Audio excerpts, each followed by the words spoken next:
And you heard Mr. Denfeld talk about the fact that we're handling these meetings on a hybrid basis. There will be an opportunity for people to call in tonight for concerns of residents, and otherwise there is no public hearing matter this evening that they can call in for. So if there's some information that can be put on the screen for people at home, those are the numbers that you want to be mindful of and be writing down right away, because community comment comes up fairly quickly. You may be tuning in on, on your computer in some form or fashion, and so make sure that you can communicate with us, and then you'll get on a call with an operator, and the operator will bring you to Mr. Denfeld, and Mr. Denfeld will bring you into the council meeting. So get ready for that here in relatively short order.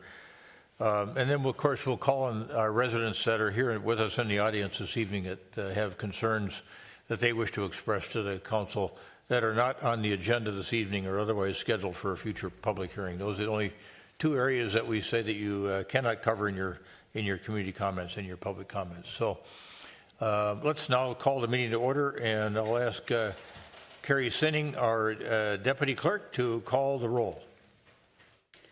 Councilmember Agnew. Here. Councilmember Jackson. Here. Councilmember Pierce. Here. Councilmember Risser. Here. Mayor Hovland. Here. Next is the Pledge of Allegiance. Pledge allegiance to the flag of the United States of America and to the republic for which it stands, one nation, under God, indivisible, with liberty and justice for all.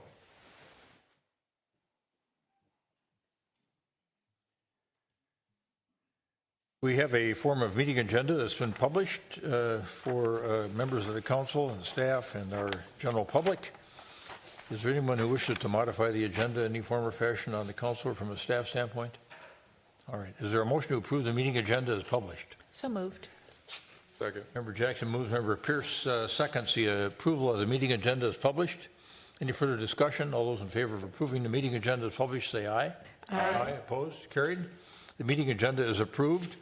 And now we are back at community comment, so I'm going to get those numbers up on the screen. But in the meantime, we're going to see if there are folks with us in chambers this evening that wish to address the council on matters of concern to them. And we've got one of our residents has already stepped up to address the council.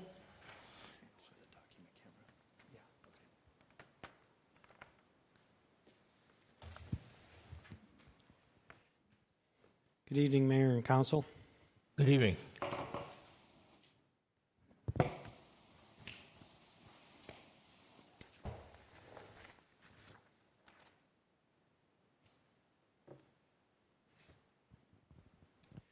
My name is Ralph Zickert. I live at 4311 Cornelia Circle. I'm here tonight to talk about the ongoing lack of transparency with residents. During two prior HRA meetings, over some 4 hours of presentations, an estimate of the property tax revenues needed to pay the interest cost on the proposed $23 million of TIF notes for the Macy's site was never shared. Therefore, at the August 20th council meeting, I asked, what is an estimate of those costs? Mr. Neal's response, posted to the city's website. It's too early in the financing process to predict a precise interest rate. 2 years ago, it wasn't too early for the developer to predict an interest rate. Was it precise? No. But you can be darn sure an interest cost was calculated and shared with investors. What Mr. Neal is really saying is that it's too early for residents to be fully informed, too early to be told that interest on the Macy's TIF notes will suck up another $15 to $25 million of city property tax revenue, making this not a $23 million, but a $40 million gift of TIF. What's more, both HRA presentations noted that without public help, the Macy's project did not meet the developer's desired rate of return, but that rate of return was not specified anywhere. Therefore, I posed a second question. Is Edina's $23 million of TIF enough to close the gap? To which Mr. Neal posted to the city website, yes.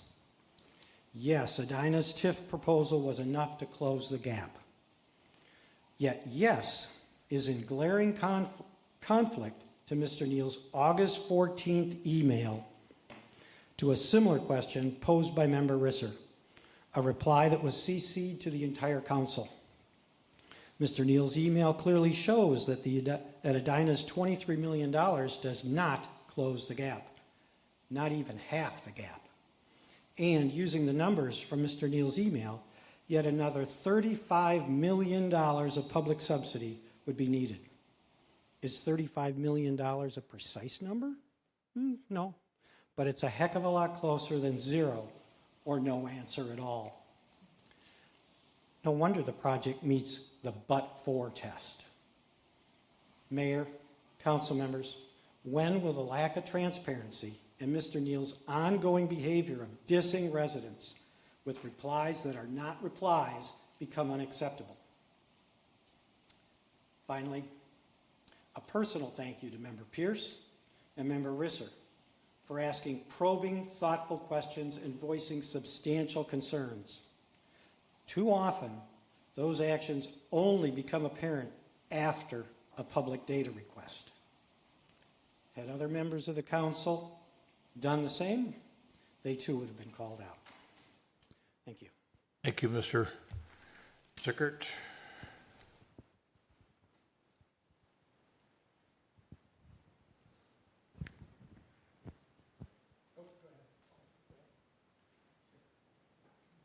Evening. Yeah, you'll need that handheld. Oh, I can put on here. That's right. Sorry, first time. First time for everything. Hi. Ladies and gentlemen of Edina City Council, thank you for allowing me to speak here today. My name is Eric Ong. I am resident on 5105 62nd Street and a member of Mandarin Chinese Christian Church, also known as the MNCC. Nice to meet everyone.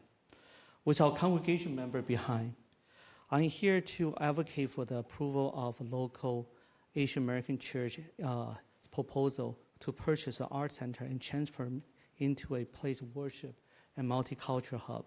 In the last 2 months, we have collected about 137 signatures from fellow Edina residents.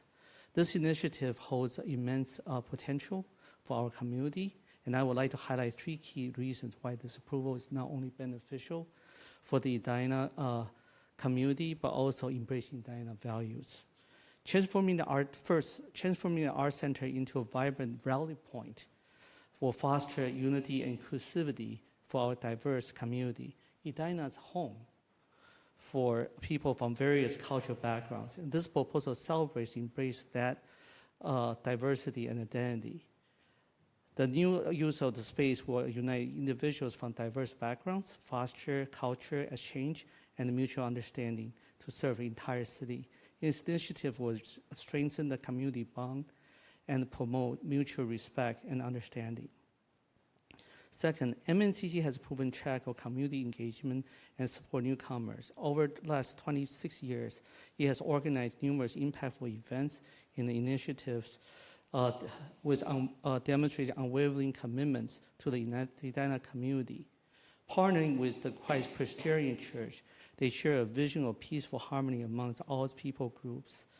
Approving this proposal recognizes their dedication and entrust the center space to an organization that consistently and brings the people together and creates meaningful connections, hence enhancing the quality of life here at Edina.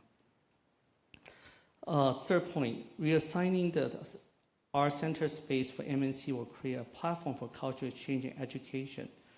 We will host public events, workshops, and programs showcasing our community's diverse cultural heritage. Activities such as summer camps, exhibitions, music performance, workforce preparation, and language training will enrich residents' life to attract visitors, boosting our local economy. And in conclusion, approving this proposal aligns with Edina's commitment in promoting diversity and inclusion. Reaffirming its dedication to these values, the transformed location will serve as a beacon of diversity, welcome, and valuing everyone. Furthermore, transferring this location into a faith and multicultural event hub will benefit our Edina community by fostering unity, celebrating common values, and share experience with all Americans while promoting education and changes. I urge the honorable members of City Council here to approve the proposal and support in creation of a vibrant, inclusive, thriving nexus in our city. Thank you. Thank you very much. Would you want to leave your written remarks with our clerk so we could make them part of the record? Yes.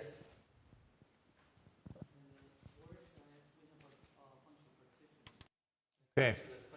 Yes, I would ask you to hand that to her as well. Thank you. Thank you, everyone. Yeah, and if you can all stay for just a little bit, I think we might be able to have our Park and Rec Director talk about this issue. And it may have been in part because of a conversation I had with one of your church members. Areas right there, and a conversation on the west side of Roslyn Park one night that caused you to think about this site as a location for a church. Yeah, okay. So if you can all just stand by, we're going to go through our residents here and see if anybody's online that wants to address us and community comment, and we can talk a little bit about this issue. Okay, thank you. David Frankel, 4510 Lakeview Drive. It came to my attention today that a couple weeks ago there was a major drug bust at 4040 West 70th Street, fentanyl and meth. That particular apartment building's been home to a lot of police calls since it was opened up, and there should be something on the radar in some form of community policing to talk about what's going on over there and some of the other affordable sites. It's just being ignored. Another issue that's being ignored, a lot of these are quality of life issues that seem to be shoved under the carpet here. My wife was at Arden Park today, and she normally doesn't step out of line and yell at people, but after almost seeing a couple elderly women walking their dogs, almost being hit by a couple kids on their e-bikes, going excessive speeds, she yelled at them. And I've seen this numerous times. I've seen kids on sidewalks going 20 miles an hour. 2 weeks ago, I had a teenager play chicken with me on my bicycle. Came right at me and turned at the last second. I almost had to hit him to keep him from hitting me. You might be aware, it was in the newspaper, City of Excelsior has a new ordinance that requires anybody under 18 who's riding an e-bike to wear a helmet. The City of Edina should be looking at those types of things.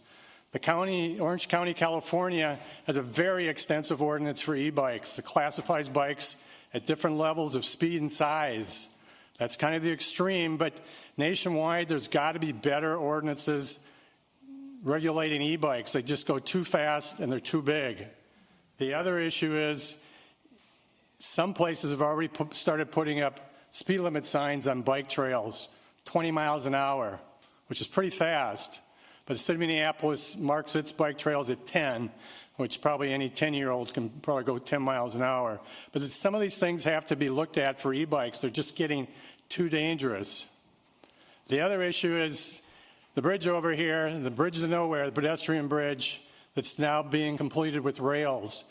Evidently in the CIP for 2026, $2.2 million has been allocated to make the Grandview parking ramp or Jerry's ramp ADA compliant. I'm not sure if that ramp is feasible to be compliant. I think it's talking about the actual, if you're shaking your head, that's what I read in the CIP. It says 2.2 for the Grandview ramp. Is that wrong? It's a city document.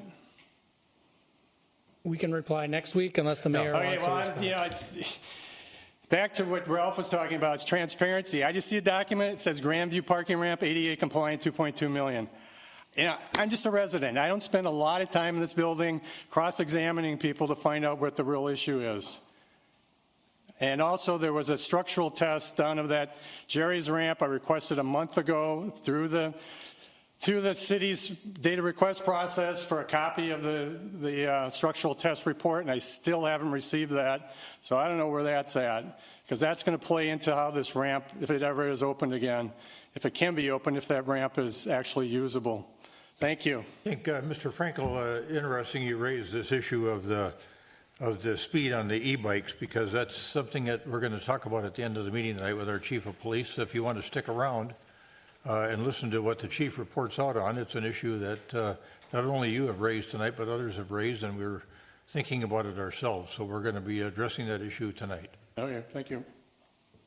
And last time I think you were here, you left early, and I think our city engineer did address some of the issues that you had raised with respect to the jury's parking ramp and why were we doing testing over there. So I'm sorry you missed that report out by him. Well, I just asked for the report. I mean, a data request, state law, I should be able to get a copy of it. I'm sure it's coming your way. Well, when? I'll just make one last comment as far as the data requests. I sent an email to the Hennepin County Traffic Engineering yesterday. This morning I got a response, less than a day.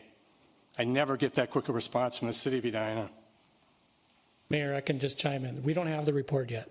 We're waiting for the consultant to finish the report, and we'll provide it to Mr. Frankel, so we know there's a data request. Very good. Yeah, so I mean, some of these things we can talk about, 40/40 flats, I know we can. We probably can't talk about 40/40 flats to some degree, if there's an ongoing. We can tell people that there have been 3 evictions there. I don't know if we can or not. Oh, I just did. Okay, so let's can we, is that it, folks? Is there anybody else that wishes to address the council? Let's go online, and then we'll have you ask your folks to stick around just a little bit. Mayor, I don't have anyone online. Okay. If you would like to give our usual 30, 45-second break, we could, if Okay. you'd like. While And then we're we can waiting move for on. that, maybe I'll ask Director Vetter to come up and This particular issue is not one that we're familiar with. We became familiar with it just a couple hours ago. it's There are a lot of issues at play here, particularly how that land was acquired and whether we could sell it for another purpose. I think I understand all that, Oh, but okay. Director Vetter and I had a sidebar conversation with some of the folks that were here, and I think it would be helpful for them to broadly understand that nothing's happening there until at least 2027, and we just don't know what the future of it's going to be. Yeah. And I think for folks in the audience, that would be good for them to hear, because I'll set this up by saying we had this chance encounter, just a nice conversation on the west side of Roslyn Park one night, and you had expressed that you were looking for your own church home, that I think you rent space on a Christ Presbyterian, and you asked me, well, what about the Art Center? And I think I told you it has an uncertain future. We just don't know yet. And then we just had a quick conversation before the meeting with Director Vetter, I think, and maybe your wife, that caused Director Vetter to say that it's going to be at least 2027 before we understand anything about what could potentially happen there.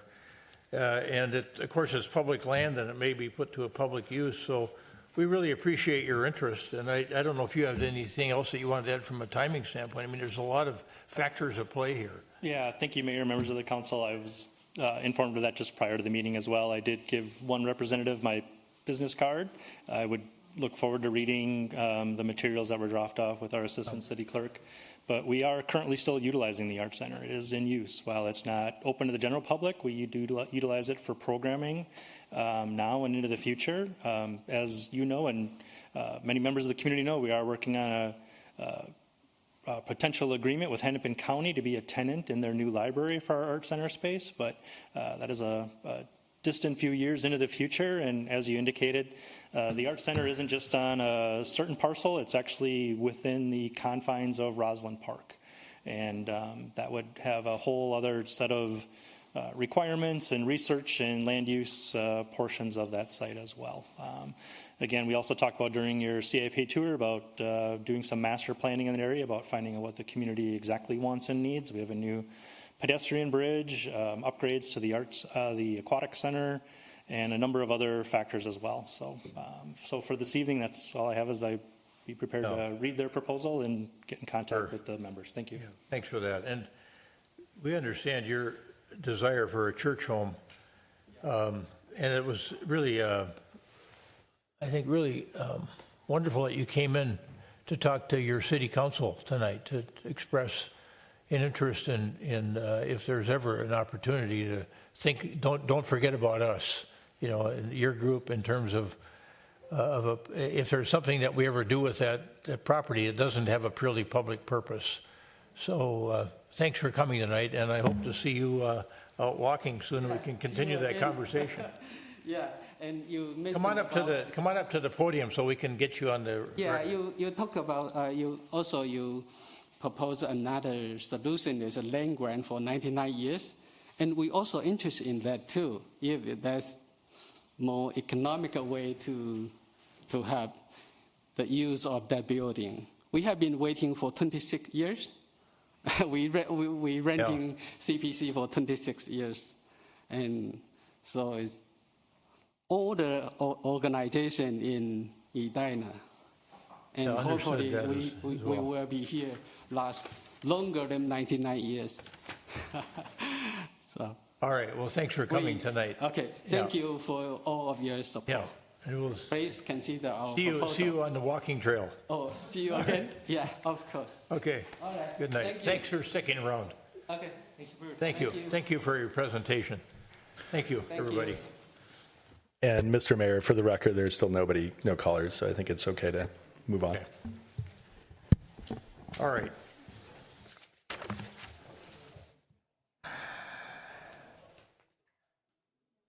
So now we've got that portion of the agenda where we go to the city manager for his response to any community comments that were made at the prior meeting, and I'll turn to Manager Neal. These comments, of course, are a follow-on to what we posted, and I think Mr. Zickert, one of our residents, referenced some of those postings, and so I'll go ahead and let you comment on comments from the prior meeting. Thank you, Your Honor, members of council. At the recent HRA meeting, there was a reference made to we received a question about an HRA meeting where we discussed the idea of making a $23 million TIF agreement with a developer on France Avenue.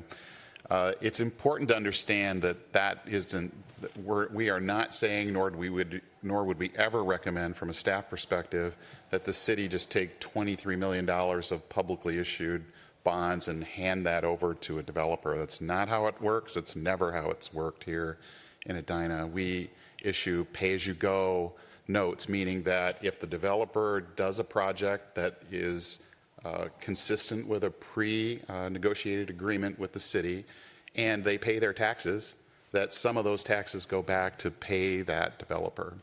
So if they don't do the project that qualifies under the agreement, or they don't pay their taxes, they don't get the money. And that protects the city and the taxpayers in that kind of an arrangement. And yes, there is interest-bearing. There's an interest-bearing element in this agreement. Those things are all under negotiation.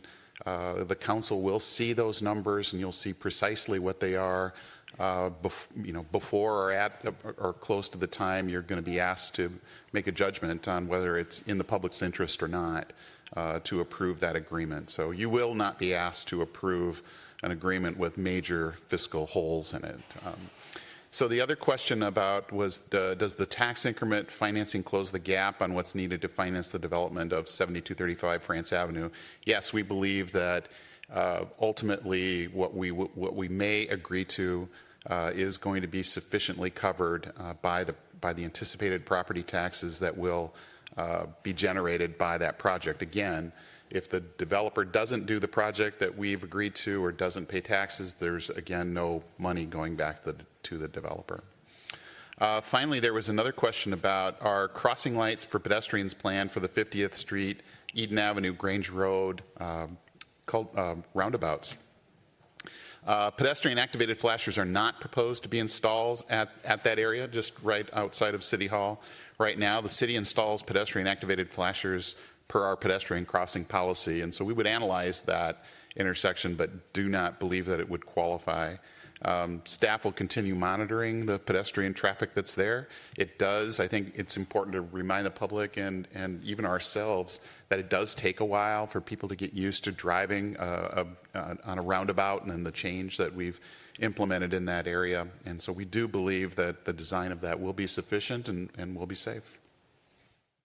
Thank you. Cause any questions or a follow-on basis from council members? All right. Thank you, Manager Neal.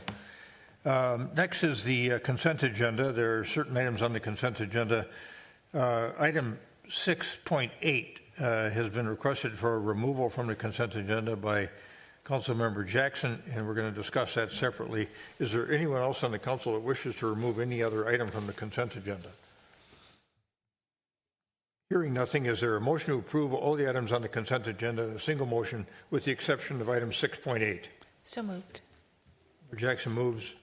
Second. Member Pierce seconds the adoption of the items on the consent agenda in a single motion with the exception of item 6.8, which we will handle separately. Any further discussion? All those in favor of adoption of the motion as stated say aye. Aye. Aye. Opposed? Carried. The items on the consent agenda are adopted with respect to everything except 6.8. And 6.8 is a resolution entitled 2024-56, which is support from the council for a grant application for a railroad crossing elimination program with the Federal Rail Administration. And Councilmember Jackson. Yes, thank you, Mr. Mayor. I just wanted to highlight this. I'm glad that we're applying for this. We hear a lot about the railroad crossings being unsafe, and I just wanted to ask Director Milner sort of the timeline, expected timeline. I know federal grants sometimes take a while, but the application is going in with this resolution, and then when do you think we'll hear back?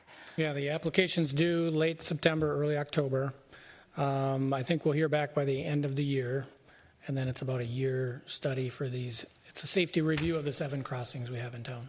Okay, and with the potential to eliminate the crossings? We don't think there's a possibility. We're not really focusing on elimination because they're all at-grade crossings. That would be major bridges and major underpasses. We're looking at safety improvements such as crossing arms, signage, lights, stuff like that, that we can make it safer. Because again, it's a low-volume, low-speed rail that goes through town. Terrific. That's very helpful. Thank you so much. Care to move the matter? I will move the matter. Resolution number 2024-56. Is there a second? Second. Member Pierce seconds Member Jackson's motion to adopt resolution 2024-56. Any further discussion? All those in favor of adoption of resolution 2024-56 say aye. Aye. Aye. Opposed? Carried. Resolution 2024-56 is hereby adopted. And next we are on to the reports and recommendations portion of the agenda. And we have here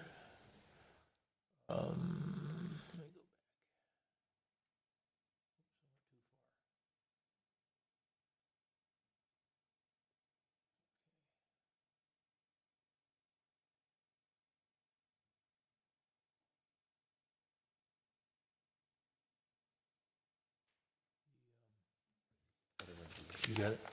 Get it up. The resolution 2024-59 accepting donations. Is there, we have to approve these on a majority, actually a super majority basis when we have a donation to the city.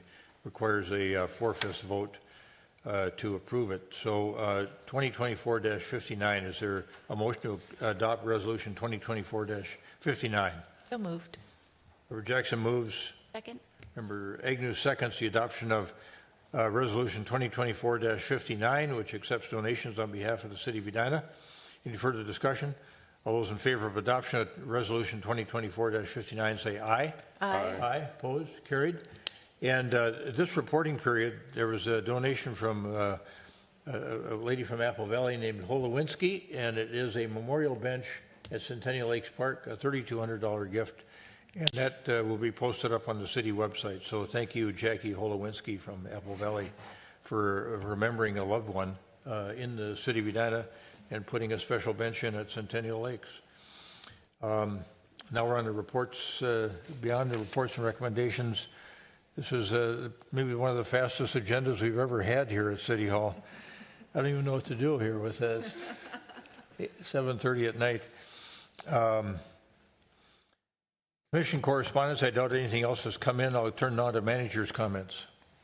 Thank you, Your Honor. I've got two things to talk about, both of which were sort of added late and didn't make it on the printed agenda, but I'll just give some comments on them.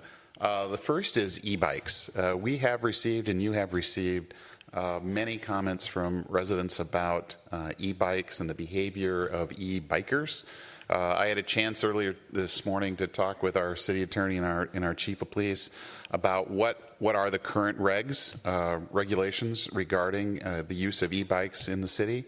And I think they're both prepared to say a few comments about that to inform the council, perhaps what we're observing, what we can enforce right now, and what we have the perhaps the opportunity to regulate if you so choose. City attorney has got part of this, and we'll put him up first, and then the chief can come in after. Probably had some other cities that have been looking at this same issue. I have, yes. Thanks, Mayor. And I'll hand off to the police chief after my comments. But I am aware that several other cities in the Twin Cities area have recently either considered or enacted helmet requirements for use of e-bikes in their cities. I don't think that's probably preempted by state law. Of course, the lack of, there's state law that says motorcyclists are not required to wear a helmet. There's no, e-bikes are categorized differently from motorcycles, and there's no such state law either way on helmets on e-bikes. So I think it would be possible for cities to consider an ordinance requiring helmets, particularly for those under 18. I think that's what the other cities in the Twin Cities have considered, and some have passed. So if you want to consider action along those lines, I think you could. I'll continue researching that issue, and I'll look at the ordinances passed by other cities. And if you'd like me to draft a proposed ordinance for Edina, I can do that. Is there some special type of licensure required for someone who has a bike that performs at a certain level of speed? Mayor, I don't think there are different categories of e-bikes that are categorized differently under state law depending on how much electronic motor assist they have. I don't think that there's licensure required for vehicles categorized as e-bikes. The police chief might know more about that than I do. I'm not aware of any licensure requirements. I am aware of helmet requirements being passed by a number of cities for those under 18. One of the things we've heard about is kids riding those e-bikes on the sidewalks, where we do permit bicycles, person-powered bikes to ride to occupy that space. But yeah, can we do something about that too? The general state statute says that e-bikes are treated similar to bicycles and can utilize all the same pathways and obey the same traffic laws that bicycles have to obey. I've not looked at whether you could regulate e-bikes and, for example, say that they can't use certain sidewalks or bike trails in Edina. I could look at that issue if you'd like, but I think there may be state law on that issue already, which says that e-bikes generally have to obey all the same traffic laws as bicycles. Okay. Chief? Yeah, thank you, Mayor, and I agree with Dave's comments. Just a couple things to add to that.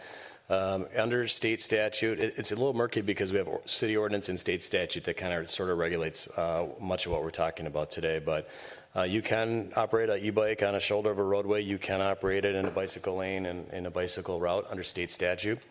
You have to be 15 years or older, right? So if you're under that, you cannot operate an e-bike under those circumstances. And on the city ordinance side, there's language that talks about the sidewalk issue. So I think the issue is that it doesn't classify what a regular pedal bike is versus an e-bike. Under that ordinance, though, it does allow you to ride your bike on a sidewalk. It is permitted. But there's a cap to the speed of 10 miles, no more than 10 miles per hour on a sidewalk, right? So I think that's old language. It's a little murky. Does that fit within an e-bike classification? I agree with Dave. It might require a little bit more research on what would be appropriate to take a look at and consider. Also, for us on the law enforcement side, I asked some of my officers tonight in briefing, have they seen this happening? Have they been out, giving warnings and things like that. They've reported back more anecdotally that they have seen kids out there biking around on e-bikes in violation of some state statutes. So when you think about maybe obstructing traffic, not staying within the shoulder, things like that, and they've made some stops and they've warned some kids not to do that. So that has been in some process, but like everyone else, and for law enforcement, this is relatively new for us as well. So we don't necessarily track or code it as a violation. We can do that moving forward if we get interested in doing some more research and start to understand a little bit better on the law enforcement side. Are we getting those 911 calls coming in? Are we writing citations? Are we giving warnings and things like that? That's the work that we can do moving forward as well. I'm going to turn over to my colleague Chad because he also has some comments on this as well. So I believe in the Transportation Commission's draft work plan for next year, they were going to study policies, ordinances across the nation and come back with some recommendations.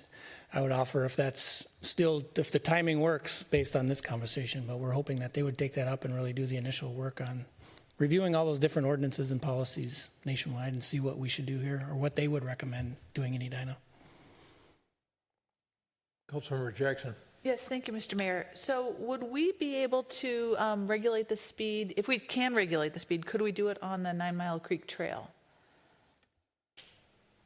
I might have to defer to the police chief or Mr. Milner on that one. I think the Three Rivers Park District probably has jurisdiction to regulate the speed limits on that trail, but I think the city could regulate speed limits on all of its city bike trails.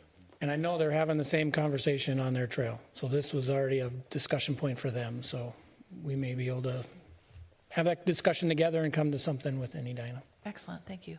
Councilmember Pierce. Thanks, Mr. Mayor. So I have to, just a couple of comments. This feels like we're having a rational conversation about something that is clearly an issue. And I get a lot of times right there are legal precedents, and I understand all of that. But I sent an email. We saw a kid on an e-bike popping a wheelie down Vernon. And I don't know how old the kid was, but he was popping a wheelie down Vernon in the bike lane. And my wife and I said, if that was our kid and somebody told us they saw our kid popping a wheelie on an e-bike going down Vernon because of the safety issue that's inappropriate, all of the reasons, we talked about what we would do to our kid if we found that. And so I think we should be, I understand enforcement, right? I get that, and legalities. And so I think that is one lane that we need to be in.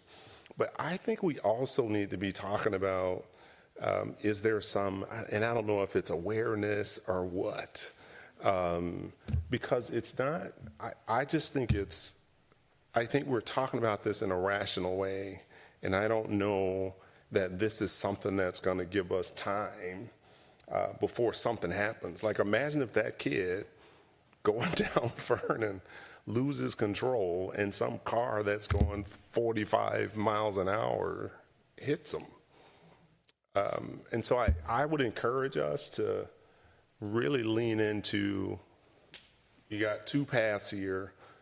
Definitely have to follow the legalities, right? How can we put something in place from an ordinance perspective that we can actually enforce? Because enforcement's a big deal in this case. But are there some safety type things that we should also be doing from an awareness perspective? And I don't know the answer to that, but it feels like we ought to be doing something in the other lane as well.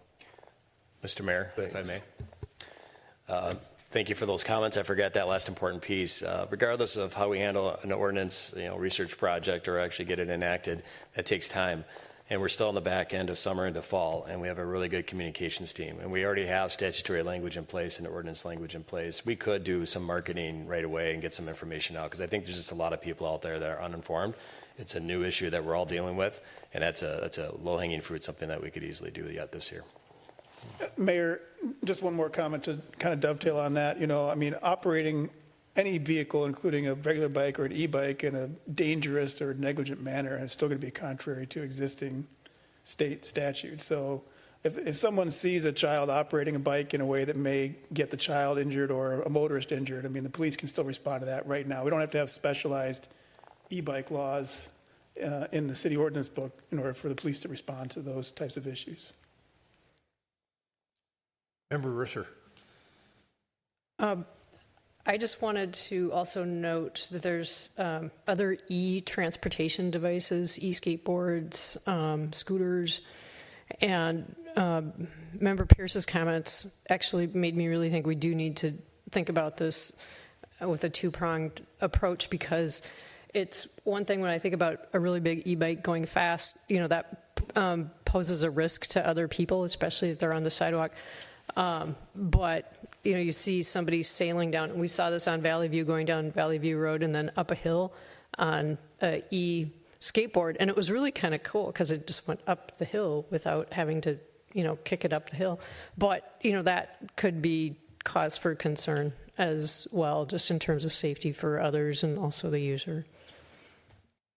I got a call the other day from a resident, actually not too far from your neighborhood, Member Risser, who said that a 12-year-old, he thought, that was his estimate of the age, 12-year-old coming on the sidewalk going over 20 miles an hour just about hit a older person who stepped off the sidewalk to her house onto the sidewalk that runs parallel to the street and just about KO'd her, And so to Member Pierce's point, I feel like there's some immediacy to some aspects of this that we ought to be able to deal with while the Edina Transportation Commission looks at best practices around the country, but the idea of making them wear a helmet and some of those other things, I don't see why we wouldn't do something about that. And with changing climate and it staying nicer longer, typically in years gone by, you'd say, well, it's going to snow in a month, and they won't be running around, but who knows?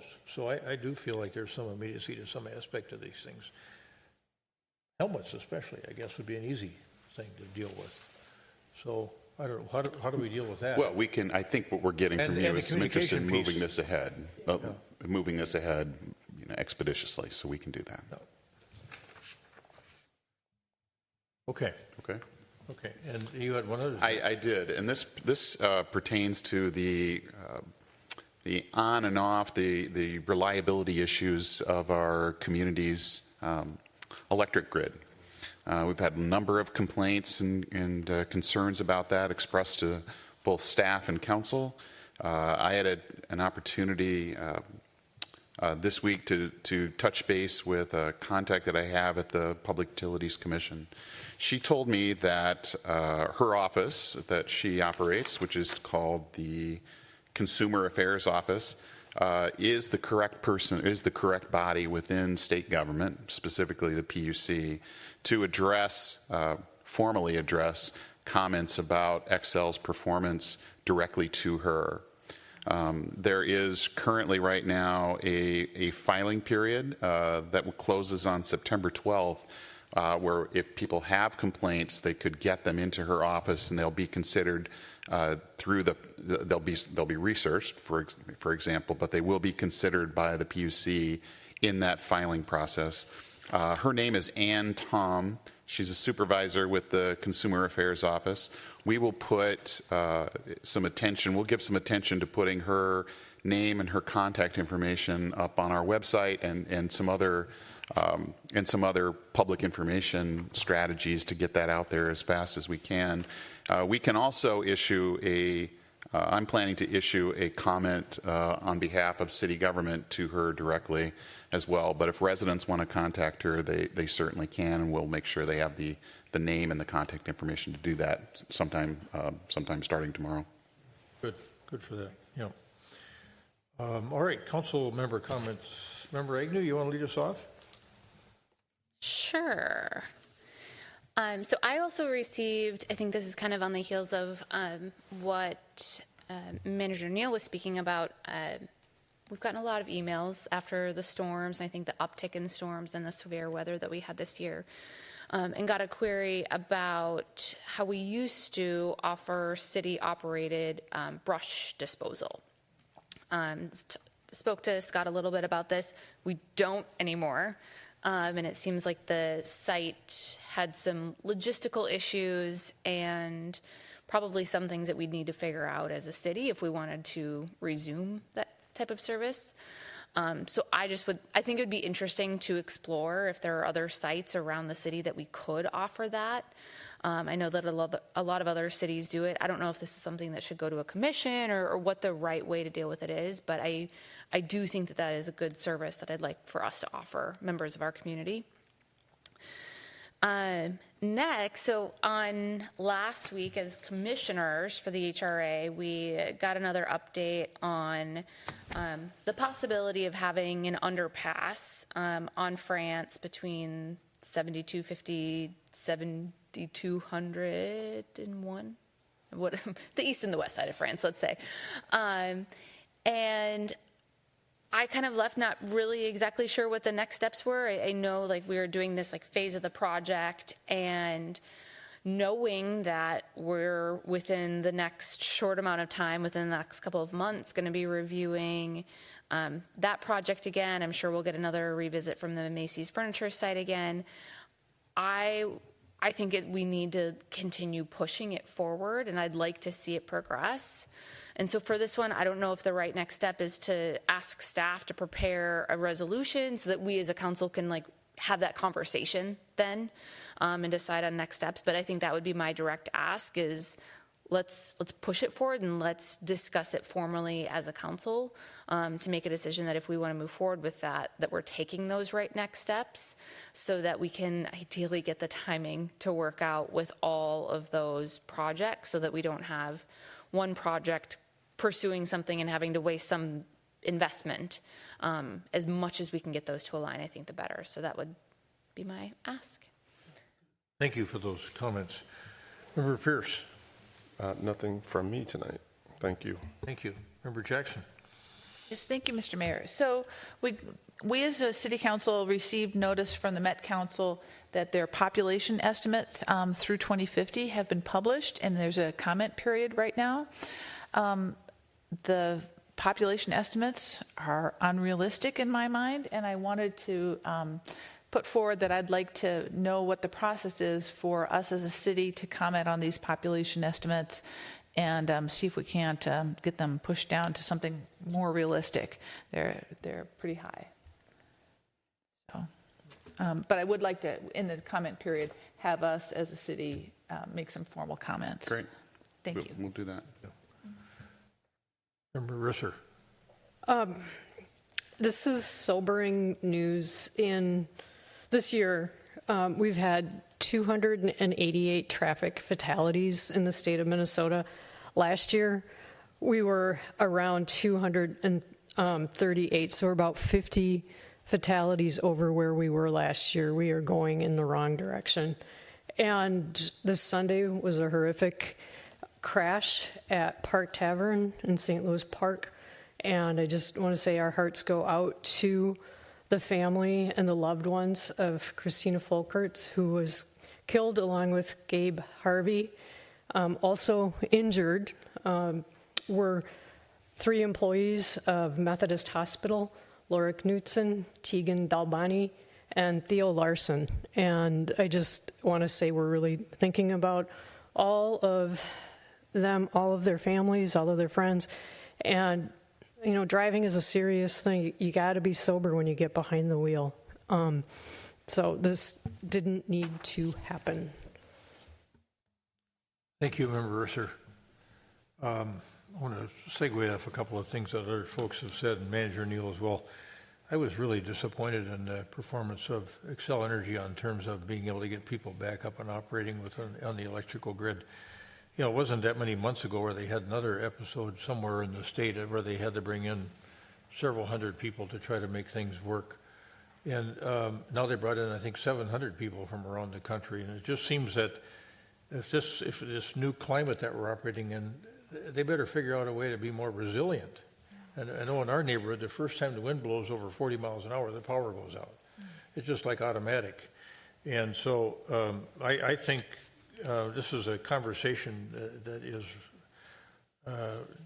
it's time to hold it and time to be thinking about how to improve the resilience of our state through our quasi-monopoly public utilities provider, Xcel Energy. I really like what Member Agnew had to say about the pickup of the brush. Now, talking to Director Vetter about this, we'd probably have to get some more equipment and figure out how we're going to do this, but I do think it's a great service. I mean, it's just one of those wonderful things about living in a city. And so I'd like to think more about that. You know, people bring their things to the berm or the curb, and then we figure out a way we're going to get it picked up, just like Minneapolis does every year with leaves. You know, they got the equipment and the system in place to do all that work. Interesting on the Excel thing. After 3 days of being without power, I had a woman call me who said she wasn't blaming the city because she knew we weren't a utility operator, but she said, you know, when the city sees this happening for an extended number of days like that, and there's just a touch of humor in here, but also a bit of seriousness. She said, you know, we couldn't find ice anywhere. She said, I think the city should be in the ice business. And that we should be thinking about how we're going to help out, you know. And so it's another one of those services that you provide your constituents for. And I don't know if we want to get in the ice business or have a big ice cooler out at Public Works where we load it up and go through the neighborhood like a ice cream truck, you know. But anyway. Yeah, we got an email that used the term ice block, which I haven't heard since talking about antiques as a little girl. It's like, where's the ice man with the ice block? Manager Neal wrote a dissertation on that one time, he told me. Not a dissertation, but a major collegiate project on municipal ice utilities, which were a thing in the latter half of the 19th century. And then a couple other little things. That book. Went to a few weeks ago to a celebration of life ceremony for Brian Chang, and this is a book that he wrote. He lived in Edina for many, many years, but it's just a fabulous story of a young guy growing up in Mao's China in a collective, barely able to get by with his parents, loving parents, and teaching himself English. And then ended up being an interpreter. And then at a business meeting between Chinese executives and a fellow who became the eventual CEO of International Multifoods named Andre Gillet, who was here for years, he was working with Brian on this translation, and he helped him get to the United States to go to college at the University of Minnesota. And he was just such a grateful, happy person to have had these opportunities, as he says right on the cover of the book, and the successes that he had in the United States. First, I think, in financial services, and then decided he was too entrepreneurial and ended up going back and forth to China a great deal. And at one time, he wanted us to have a sister city relationship with a city that was close to his heart in China. Well, it was like us at 50,000 and this city at like 8 million, you know. It didn't really fit that well. So nothing ever happened on that. But his wife Renee had a wonderful ceremony for him and over at the Centrum, and his two daughters were there, lovely young women. And so our condolences to the Brian Chang family. And then just one other piece to put up that just pertains to something Member Jackson was talking about. Somebody, I guess my wife noticed it on Nextdoor, that one of our residents was questioning why I was spending taxpayer money going to the leadership meeting of the U.S. Conference of Mayors, and what good did that do Edina? And so I just point people out just by serendipity to items 6.8 and 6.9 on our consent agenda this evening. And I will tell you that without being involved beyond Edina or in the region or in the state or as I am with the U.S. Conference of Mayors on the Transportation Committee, the U.S. Conference of Mayors had a tremendous amount of influence on the IIJA Act and also with respect to the IRA And so, and another good example of it is this grant application we're going for with respect to railroad crossing elimination programs. That is possible to apply for that grant because of the things that cities and city organizations like our city council, how we were able to influence Congress to a significant degree on some of this major legislation that's passed under the Biden administration. So when I take 2 days off of work to go to some of these things, and I know it's an expense for the taxpayers, but there are potential benefits there because we then get to be in the competitive bidding process to try to get some of these things. This map I happen to ask Scott to put up deals with all the recipients that have gotten the first round of money for redoing their installing the EV systems. So I'm thinking that that's something that we ought to be thinking about on this next go-around. There's $500 million in this fund, and this is the first go-around. The first 2 awards in Minnesota, you can see where we had 2 of them here. One was to MnDOT, and I think one was to Hennepin County. But in many of these states, it's some of the major cities that are getting really significant financial support for building out their EV network. And so I would encourage us to be thinking about that too, and that opportunity exists because of the work that local government does on a federal level. So I hope that helps people understand why we do the things that we do as local government officials, whether it's going to the National League of Cities meetings or to the U.S. Conference of Mayors meetings, to try to create opportunity for our cities to grow and prosper. That's it for me, I think. Let me look at my little list here one more time. E-bikes were on my list too, so and I think that's it for me. Did that cause anybody else to think of anything else they wanted to raise? Okay. Is there a motion to adjourn? So moved. Second. Member Jackson moves. Member Agnew seconds a motion to adjourn the meeting of the City Council this Tuesday, September 3rd, 2024. Any further discussion? All those in favor of adjournment say aye. Aye. Aye. Opposed? Carried. We stand adjourned. That's good. That was early.